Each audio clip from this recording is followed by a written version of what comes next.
Frankenstein is a 1931 horror classic. The three main characters, Dr. Frankenstein, the Elizabeth, and the monster, are played by Colin, Clive Colin, the May Clark, and Boris Karloff. And they do good with their roles, and the rest of the cast are mostly people I've never heard of, but they did good with their parts. The acting in this is pretty decent. The story is told pretty well. It goes by at a quick pace. As for movie versus book adaptation, not very accurate. But like the monster, he doesn't look as ugly and grotesque as in the novel. But this is 1931. Visual effects were different. Makeup and hairstyling was different. There was no CG, and you couldn't make a horror film violent like you could today. But or you couldn't make it. You couldn't even make it as scary as horror films are today. And I can only imagine why audiences were so scared of this movie when it came out. Even at the beginning, there's this guy that introduces the movie that says, "Those of you with weak constitutions leave the theater now." That is campy compared to most horror films today. But this is an entertaining movie. Good direction, good screenwriting, good costume design, set design, the look of the 1800s.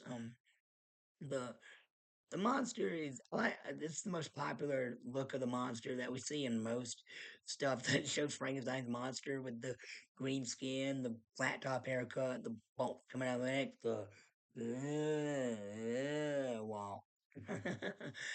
But yeah, Boris Karloff is the best performance in the movie. He really pulled off this monster very well. This ugly but childlike, innocent character who's everyone's afraid of and is trying to kill, even though he just is curious about the world around him and wants to explore, but and wants to be friendly, but people want nothing to do with him because of they want to look at him and go, "Oh, I help run a big ugly monster," just like in Shrek. But um, yeah, the action scenes of this movie they're all right, and the and of course this movie only covers half the book.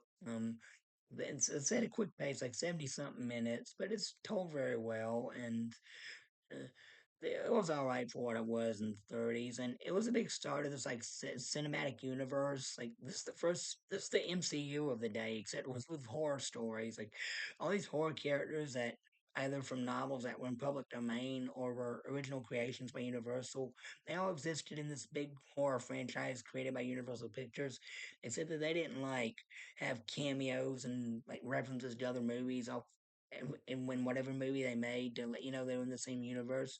They just did these like team up movies like Frankenstein meets the Wolfman, but and stuff like that. But they didn't like overdo the fact that they were in this big cinematic universe like they did with Marvel and DC and all these other cinematic franchises today.